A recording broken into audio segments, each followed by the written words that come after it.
Bienvenue à l'émission À part égale, l'émission du réseau Parité 1-1 du groupe La Poste. Et aujourd'hui, j'ai l'honneur de recevoir parmi nous Maxime Rusnevski.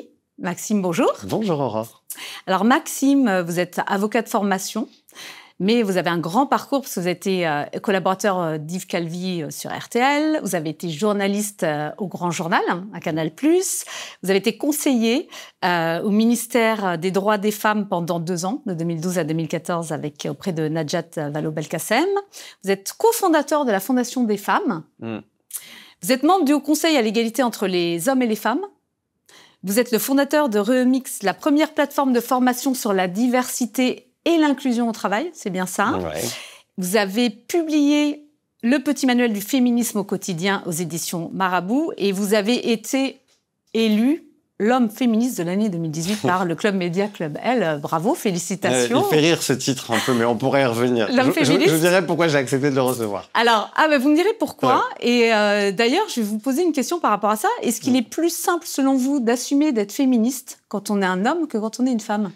C'est une bonne question. Moi, je pense que déjà, ce qui était compliqué dans le cadre de ce prix, pour y revenir, c'était est-ce qu'il est normal d'accepter un prix d'homme féministe ? Parce que finalement, il n'y a pas de prix à recevoir pour ça. On est féministe par conviction. Et j'ai quand même accepté ce prix. C'était le premier d'ailleurs. Après, il y en a eu d'autres après moi, mais parce que je me suis dit qu'à l'époque, c'est moins le cas peut-être aujourd'hui, mais il n'y avait pas suffisamment d'hommes qui osaient prendre la parole sur cette question d'égalité entre les femmes et les hommes. Et en ça, je trouvais ça intéressant, non pas d'être un modèle parce que c'est pas le sujet, mais de mettre en avant les hommes qui épousent finalement ce chemin, comme j'aime bien l'appeler, vers l'égalité réelle entre les femmes et les hommes. Et alors sur la question, c'est est-ce que c'est plus facile ? Oui, parce que souvent les femmes ont un peu de mal à assumer de dire qu'elles sont féministes, parce que derrière, il y a des fois des connotations qui peuvent être perçues, alors qu'un homme qui se dit féministe, il n'y a pas le même sens qui peut être donné ou perçu, en tout cas, il semblerait. Oui, Est-ce que vous êtes d'accord avec ça ? Mais il y a plus de suspicion, Ouais. C'est-à-dire qu'un homme féministe, on va dire pourquoi il l'est, est-ce qu'il n'est pas intéressé, est-ce qu'il ne veut pas se mettre en avant, est-ce qu'il n'a pas fait quelque chose de très grave dans le passé, et donc, comme on l'a vu, il se dit féministe pour essayer de gommer des choses qui ont pu se passer dans le passé. C'est un mélange un peu de tout ça. Moi, j'ai plutôt tendance à dire un truc très simple, c'est que quand on s'assume féministe et quand on le revendique, ça veut dire qu'on a fait des choses. Ça veut pas dire qu'on pense des choses. Ça veut dire qu'on les fait, qu'on agit. De la même manière que je ne considère pas qu'on soit automatiquement féministe parce qu'on est une femme, je considère que pour se dire féministe lorsqu'on est un homme ou une femme d'ailleurs, on doit agir au quotidien. C'est pas une question de genre. Autrement dit, on ne naît pas féministe parce qu'on est femme. On est féministe, on ne naît pas, on est féministe, EST, parce qu'on agit au quotidien dans son travail, dans sa famille, auprès de ses amis. Et c'est ça pour moi la vraie différence. Donc, autrement dit, je pense que c'est pas compliqué de se revendiquer féministe, quel que soit son genre, à partir du moment où il y a une conformité entre la pensée et l'action. Et les actes. Voilà. Vous avez fait d'ailleurs, vous avez dit, vous aviez fait un coming out, c'est ça. Je suis féministe, je fais mon coming out. Et c'est au moment où donc vous aviez pris conscience, vous aviez fait des choses, c'est ça ? Oui, c'est ça. Bon, en vrai, c'était un peu une anecdote pour commencer un TEDx. Oui, je sais, voilà. Mais bon. J'ai commencé comme ça en me disant, il me faut un peu une accroche au début. Donc j'ai dit, voilà, papa, maman, j'ai quelque chose à vous dire de très important sur moi, sur ma vie. Je suis féministe. C'est osé à l'époque, quand même. Oui, mais bon, part. tout le monde s'attendait à ce que je dise autre chose. Et donc, oui, c'est plutôt un clin d'œil, mais honnêtement, je pense que c'est pas compliqué de le dire aujourd'hui. Il y a une part de la société française qui n'est pas féministe du tout. Ouais. Et il y a une part de la société française qui l'est, mais qui n'ose pas le dire, pour faire écho à ce que vous avez dit juste avant. Ça. Et donc, tout ça parce que finalement, il y a une connotation autour du mot féministe qui, je ne sais pas pourquoi, peut être perçue comme péjorative ou trop militante, trop activiste. Alors que pour moi, être féministe, c'est ni plus ni moins qu'être pour l'égalité entre les femmes et les hommes. Ouais. À partir du moment où on épouse cette définition, je pense qu'on peut, en tout, pas toutes et tous, mais beaucoup de gens se dire féministes. Je pense que c'est le cas, par exemple, dans votre réseau. Après, il y a des degrés, c'est-à-dire qu'il y a des gens qui vont battre le pavé, il y a des gens qui vont manifester, il y a des gens qui vont faire des actions coup de poing. Parfois, ça aide. Ça aide pas toujours. Parfois, pour convaincre des gens un peu récalcitrants, c'est pas forcément les bonnes méthodes. En revanche, la radicalité, d'ailleurs, quand on pense à l'étymologie du mot radical, ça veut dire juste dire, pardon, retour aux sources. Ouais. La radicalité, ça peut être intéressant. Ça peut être utile. Aller dire, par exemple, aux femmes qui se sont battues pour le droit de vote ou pour l'avortement, qu'il fallait qu'elles restent gentiment chez elles. À l'époque, il n'y avait pas d'ordinateur. On n'aurait pas obtenu le droit de vote ni le droit pour l'avortement aujourd'hui. Donc, les actions coup de poing comme ça et les manifestations, c'est utile. Mais il faut aussi d'autres formes d'action. Et c'est pour ça que je pense que le mot féministe recouvre toute cette forme, toute cette pluralité d'actions, à partir du moment, encore une fois, où on fait quelque chose. Est-ce que vous pensez que tout ce qui est autour de la vague post-MeToo a changé le rapport entre les femmes et les hommes? Alors, incontestablement. Totalement, même. Ce week-end encore, j'étais avec des amis pour les 40 ans d'un de mes meilleurs amis. Et autour de la table, j'aime bien, vous savez, ce genre de week-end parce qu'il y a des gens qui ne pensent pas du tout la même chose. Et c'était compliqué. Et il y avait beaucoup d'hommes qui me disaient, parce que bon, ils connaissent mon parcours, etc., on se connaît depuis longtemps, et qui me disent, mais en fait, Max, depuis MeToo, je peux plus draguer, c'est terminé. En fait, je peux plus séduire. Dès que je prends l'ascenseur, je le fais avec quelqu'un parce que j'ai peur qu'on m'accuse de harcèlement. Dès que je suis en réunion avec une collaboratrice, je laisse la porte ouverte. Donc, en fait, je ne fais pas partie de ceux qui disent que il n'y a pas eu de changement pour les hommes après MeToo. Je pense que le changement, il pourrait être encore plus spectaculaire, c'est-à-dire qu'on n'est pas du tout arrivé à l'égalité réelle, on le sait. En revanche, dans les comportements, dans la manière dont on est en société, dans les petites blagues qu'on fait à la machine à café, vous savez, au dîner de Noël, les hommes font plus attention et ça s'accompagne d'une sorte de questionnement, pour dire ça gentiment, de pas mal d'hommes qui se disent est-ce que j'ai encore le droit à la parole? Est-ce que j'ai le droit de séduire? Et je pense qu'à ces questions, il faut répondre avec beaucoup de pédagogie. Il faut pas être castrateur, faut pas dire oui, maintenant le gros porc c'est terminé parce que non, la majorité des hommes ne sont pas des gros porcs, c'est pas vrai. En revanche, ce qu'il faut expliquer, c'est que la manière de séduire, les codes de la séduction et ce qu'on s'autorisait par le passé, c'est en train de disparaître et c'est pas plus mal. Parce que moi, je pense qu'un renouvellement de la séduction, des codes de séduction, par exemple, comme au Canada, les femmes vont peut-être plus draguer qu'elles ne le faisaient auparavant. Dans les pays latins, c'est beaucoup les hommes qui prennent cette initiative. Moi, je pense que ça va amener des choses très positives. Donc, je fais vraiment partie de ceux qui voient le post-MeToo et la quête vers plus d'égalité comme quelque chose de très positif, y compris pour les hommes, qui peuvent se dire, parfois à raison, je suis en train de perdre des privilèges. Mais ce qu'il faut leur expliquer, j'aime pas le dire ce qu'il faut leur expliquer, je suis pas leur prof, mais je pense que le discours, en tout cas, à avoir, c'est de dire, vous n'allez rien perdre, et peut-être que certains privilèges vont évoluer, ce qui n'est pas pareil que d'en perdre, mais ça va forcément nous amener vers un monde meilleur. Ça, je trouve ça intéressant ce que vous dites. C'est parfois, les hommes, on les entend, même nous, dans le groupe La Poste, en dehors, ont peur de perdre quelque chose. De perdre... Alors, est-ce qu'on parle de privilèges? Est-ce que vous pensez que quand on est un homme, on est d'emblée plus privilégié? Ou qu'est-ce qu'ils peuvent perdre? Qu'est-ce qu'ils peuvent gagner aussi? Alors, ça, c'est la question du moment. D'ailleurs, c'est marrant parce que, à côté de Remix, je donne pas mal de conférences dans les entreprises et dans les organisations. Et celle qu'on me demande le plus depuis 2 ans, mais c'est un raz-de-marée, c'est sur ce qu'on appelle la gender fatigue. C'est ce phénomène-là. Tout le monde me dit « Ah oui, ça, je veux en parler ». Parce qu'effectivement, déjà, quand c'est un homme qui parle de ces sujets, ça aide un peu parce que ça permet pour les hommes dans la salle de... c'est bête à dire, mais un peu plus de s'identifier lorsque c'est un homme qui parle d'égalité femmes-hommes. Et donc, ce moment-là, ce moment de partage, parce qu'après, il y a vraiment un partage avec les gens, c'est vraiment autour de cette question du privilège. Et on l'interroge. Et c'est intéressant en 2024 de s'interroger pour répondre à votre question sur ce que c'est vraiment qu'un privilège. Je donne un exemple. Lorsque les hommes sont invités très fortement à aller chercher les enfants lorsqu'ils sont malades après l'école, à la place de leur conjointe, parce que c'est vrai que c'est elles qui, en général, font la plus grosse part du gâteau, et finalement, c'est un privilège. Parce que ce sont des moments qu'ils ne pourront plus jamais avoir avec leur fille ou leur fils, qui ne se rattrapent pas. Et je pense que beaucoup d'hommes, en tout cas de la nouvelle génération, se disent, mais finalement, et c'est vrai, quand on pense à ça, c'est assez vertigineux, dans 30 ans, 40 ans, mes enfants se rappelleront que j'ai été absent, mais par contre, personne ne se rappellera au travail que j'ai fait des heures sup. Et c'est vrai, je suis désolé de le dire, mais en fait, personne ne se rappellera de vous comme celui qui est resté jusqu'à 19h au bureau. Vous, ça va peut-être vous soulager, peut-être que c'est peut-être pour éviter d'ailleurs des tâches ménagères, j'en sais rien.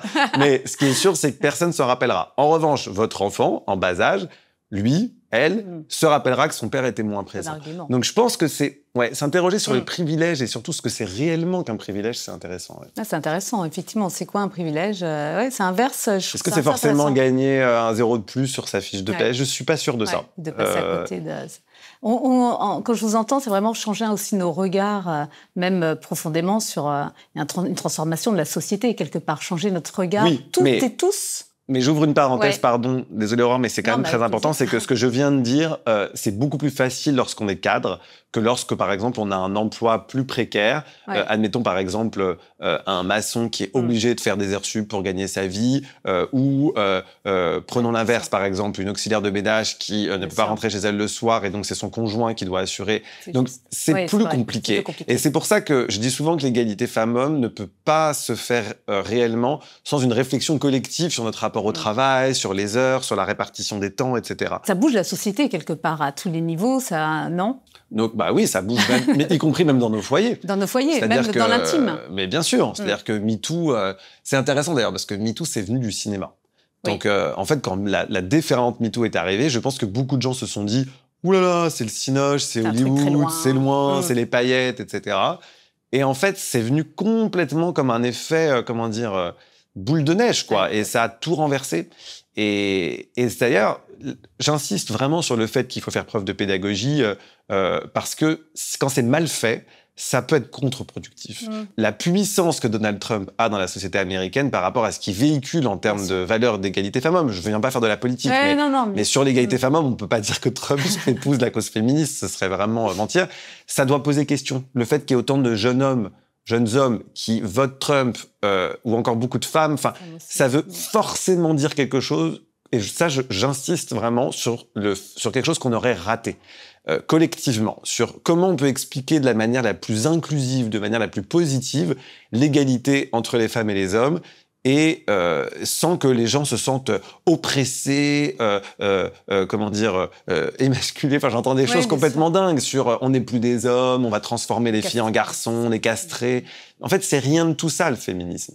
Mais ça oblige celles et ceux qui prennent la parole, comme là on est en train de le faire aujourd'hui, à vraiment faire preuve de pédagogie et ne pas balayer d'un revers de main celles et ceux qui vont nous dire « Ah, moi je suis pas féministe, de toute façon je supporte pas ces combats, c'était mieux avant », enfin voilà.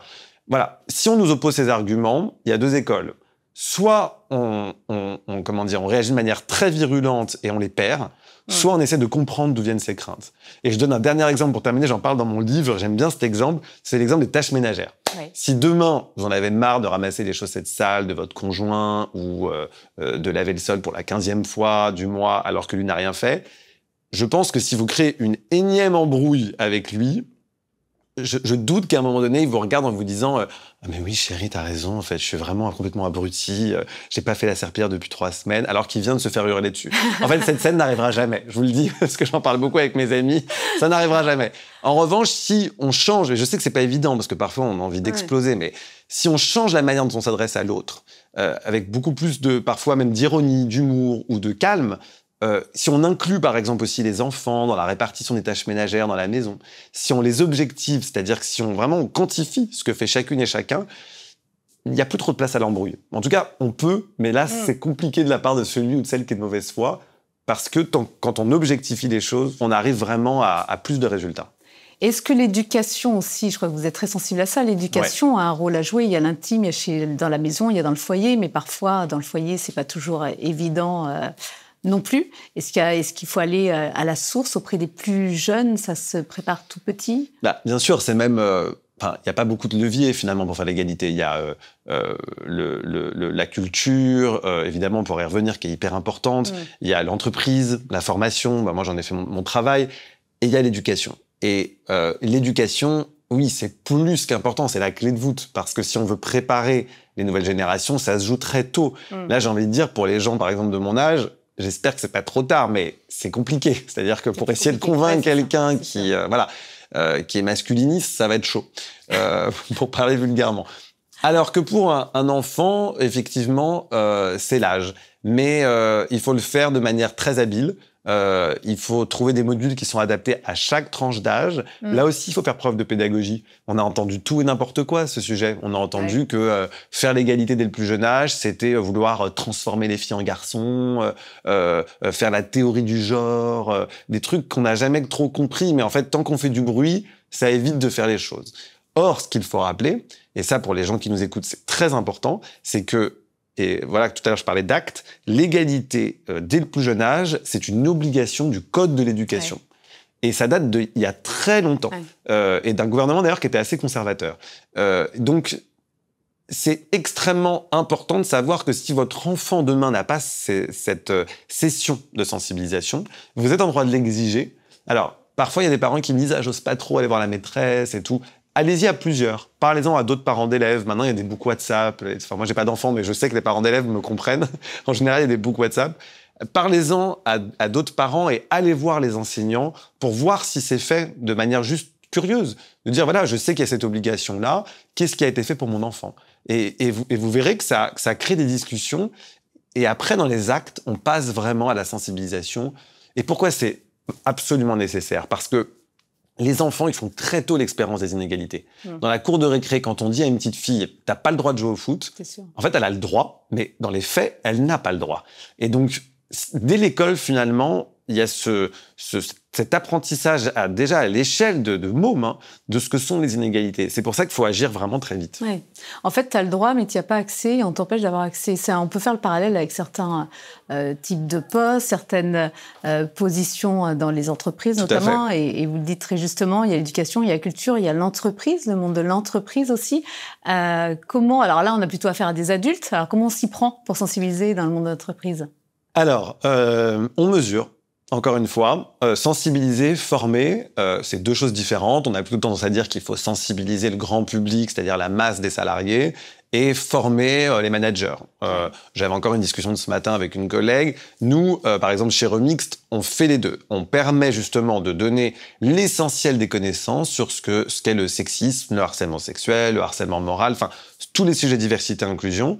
Mais aussi, là, on est en train de travailler sur des programmes un peu plus positifs qui ne parlent pas que des règles et plutôt des délits. Par exemple, là, on va faire un parcours sur la mixité des métiers parce qu'on voit, et j'en parlais avec la responsable dans le groupe SNCF qui s'en occupe, qui est très passionnée par ces sujets, qu'on a parfois des métiers qui ne trouvent pas preneurs parce qu'une femme ne s'imagine pas machiniste ou à l'inverse, un homme ne s'imagine pas auxiliaire de vie ou de ménage dans une entreprise parce que c'est un homme ou parce que c'est une femme.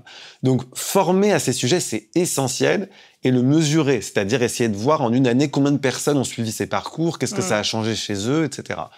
Après, il y a bien d'autres méthodes. Il y a le mentorat, dont on parle beaucoup en ce moment, qui permet à des femmes avec des hautes responsabilités d'être en relation avec une autre femme qu'elle va porter tout au long de sa carrière. Je pense même que le sponsorship, c'est encore plus efficace, c'est-à-dire quand on se porte garant pour un poste d'une autre personne, pourquoi pas la mentorer. Donc ça, ce sont des méthodes qui fonctionnent. De manière générale, en fait, tout ce qui est sensibilisation, formation, groupe de parole, théâtre forum aussi, ça marche très bien pour que par la créativité, le jeu, les salariés prennent conscience de leurs biais, des stéréotypes. Tout ça fonctionne très très bien. Moi, je suis très pour la politique des petits pas. C'est-à-dire qu'on n'arrivera jamais à un COMEX avec 50% de femmes quand on part de 10, ça n'existe pas. En revanche, on peut mesurer les progrès. Et on a vu qu'il y avait des progrès. Oui. Souvent grâce à la loi, il faut le dire. Sans la loi, ça aurait été moins vite. Mais il y a des progrès sur la parité, pas dans tous les groupes, mais ça commence à faire son chemin. Oui. Nous, on a un réseau parité, on a des hommes et des femmes. D'ailleurs, ça s'appelle Parité. On emmène les hommes, c'est important. Donc, c'est important pour nous aussi d'avoir justement votre témoignage, parce qu'il y a des hommes vraiment qui sont très engagés. Mais comment on fait quand même concrètement quand il y a des filières où on a des problématiques nous, dans le numérique, dans le SI, dans la logistique, et quand les femmes se sentent en minorité, on sait qu'elles ont, enfin toutes les minorités d'ailleurs, quand il y a moins de 30%, me semble-t-il, de personnes d'une communauté, elle a du mal à se sentir à l'aise, etc. Donc être à la haute autorité, l'égalité entre les femmes et les hommes, c'est des choses que vous percevez bien. Comment on arrive à faire ces changements profonds? Parce qu'effectivement, moi, je l'entends souvent, on me dit oui, d'accord, mais j'en vois pas, et quand j'en ai, elles se sentent pas à l'aise, et donc elles partent. Alors, on peut pas. Alors, il y a deux cas de figure. Il y a deux cas de figure où elles sont pas à l'aise, elles partent ou elles prennent pas les responsabilités. Je vais y revenir, mais sur le premier cas, on peut pas tout demander à l'entreprise. La Poste ne peut pas inventer des ingénieurs qui n'existent pas. J'ai fait une conférence il y a pas longtemps au Maroc. Il y a beaucoup plus de femmes ingénieurs proportionnellement que ici en France. Vrai. Donc ça ne repose pas sur la Poste, ça repose pas sur les entreprises, ça repose sur l'éducation, encore une fois, on y revient, sur l'orientation des enfants dès le plus jeune âge, la question de la sensibilisation à la mixité des métiers, ce dont je parlais tout à l'heure, qui est vraiment nous un parcours chez Remix qu'on va faire dès janvier, parce qu'il a été très demandé par nos clients, c'est-à-dire prendre conscience des biais qu'on a sur certains métiers, puisque la formation, c'est aussi tout au long de la vie. On peut se reconvertir, on n'est pas obligé de le faire au plus jeune âge. Donc cette question-là, elle repose davantage finalement sur les pouvoirs publics, sur les écoles et sur les familles, parce que ça marche aussi en famille. Hein, quand on dit à sa fille « Oh non, je te vois beaucoup plus faire des lettres, ça te correspond beaucoup mieux », bah non, en fait. Vous savez, c'est l'anecdote de la petite fille qui joue avec un avion dans un magasin de jouets, et la vendeuse lui dit « Oh, t'es trop mignonne, tu veux devenir hôtesse de l'air ?» Et elle la regarde, elle lui dit « Bah non, je veux être pilote. » Et donc, je pense, j'adore cette blague, parce qu'elle dit vraiment la réalité de nos stéréotypes. Et après, il y a la question de ce que peut faire l'entreprise. Et effectivement, c'est compliqué parce que vous avez Stéphane Ministre pour qui j'ai travaillé. Elle avait proposé que à des femmes d'être poste d'inspecteur de l'éducation nationale. Et elle n'avait eu que des refus. Alors qu'elle m'a dit, si j'avais envoyé les mêmes invitations à des hommes, je n'aurais eu que des oui. Et il y a plusieurs freins. Il y a l'autocensure, il y a le fait que c'est moi qui m'occupe encore des enfants, donc si je rentre trop tard, ça va pas le faire. Donc on voit finalement que tout se tient et que sans les hommes, effectivement, qui prennent leur part dans ce combat pour l'égalité, ça va être très compliqué d'y arriver toute seule. Mais il y a quand même même si les femmes, très souvent, sont armées pour y arriver, mais ce que je veux dire, c'est que comme les hommes détiennent encore les postes à responsabilité dans les entreprises, de manière majoritaire, hein, c'est factuel, on a besoin d'eux aussi, justement, pour inciter vraiment les femmes à prendre ces postes. Et alors, je donne un exemple très concret à mettre en œuvre, parce que j'ai une amie qui est très féministe, qui dirige une très grande compagnie d'assurance, qui s'appelle Valentine. Je lui enverrai le podcast pour qu'elle nous écoute. Elle sera contente parce qu'elle m'a raconté ça la semaine dernière. Valentine. On salue Valentine. Et elle a beaucoup de salariés. Et elle me disait, pareil, même problème, les femmes ne veulent pas prendre les postes. Et alors, ce qu'elle a fait, je trouve ça hyper intelligent. Elle leur dit, prenez-le. Je vous paye de toute façon à ce poste de responsabilité. Et si vous le prenez pas... Non, pardon. Gardez votre poste actuel. Commencez à prendre le poste suivant. Et si finalement vous considérez que vous êtes faite pour ce poste, je vous paierai rétroactivement comme si vous y aviez été manager depuis le début. Comme ça met pas la pression. Parce qu'en fait, sans faire, on est toujours dans le fantasme de « je n'y arriverai pas ». Et finalement, petit à petit, quand on prend ce poste de manager, on se rend compte que ok, je suis capable de le faire, je sais gérer, peut-être même que je gère mieux mon temps que d'autres avant moi. Je fais peut-être moins de présentéisme, mais j'assure autant dans mes tâches. Mais après, il y a aussi un devoir de la part des CEO, des grands patrons, de laisser une chance aux femmes qui peut-être managent différemment des hommes. Oui. Là, je pense par exemple à une autre amie qui a dû quitter son poste de CEO précipitamment parce que vraiment, on lui a pas fait confiance au bout de très peu de temps. Et c'était juste une autre manière de manager. Donc, il faut aussi changer nos codes pour permettre à des personnes qui n'ont pas forcément accès au poste à responsabilité jusqu'à maintenant, de l'exercer et de voir les résultats. Et d'ailleurs, souvent, on voit, c'est même montré dans les études, que les femmes sont des meilleures gestionnaires. Ça, c'est une étude de genre, par exemple, qui est intéressante, qu'elles dépensent de manière plus pragmatique, qu'il y a moins de failles d'entreprise. Donc, c'est vraiment gagnant-gagnant, finalement. D'accord. Alors, Maxime, vous avez parlé de sponsoring, de mentorat. Est-ce que vous avez des rôles modèles, par exemple, des femmes ou des hommes Ah oui, alors c'est forcément des gens que je côtoie ou ça peut être des... Qui vous voulez. Moi, par exemple, j'ai un rôle modèle dans la vie. Dès que je vais pas bien, je pense à elle. C'est Malala, donc prix Nobel de la paix. Vous savez, cette militante très jeune qui a été laissée pour morte par les talibans parce qu'elle se battait pour l'éducation des petites filles dans son pays. Vous voyez, là j'en parle, j'ai la chair de poule. En fait, Malala, dès que je pense à mon combat, dès que je pense, j'aime pas le mot combat parce qu'il peut paraître un peu clivant, mais à mon engagement, voilà. Et pourquoi je fais tout ça? Je pense à elle. Et surtout, dès que je me plains, je pense à elle. Parce que je me dis, alors, elle est pakistanaise, mais je crois que c'est en Afghanistan qu'elle a été laissée pour morte. Elle a continué à se battre.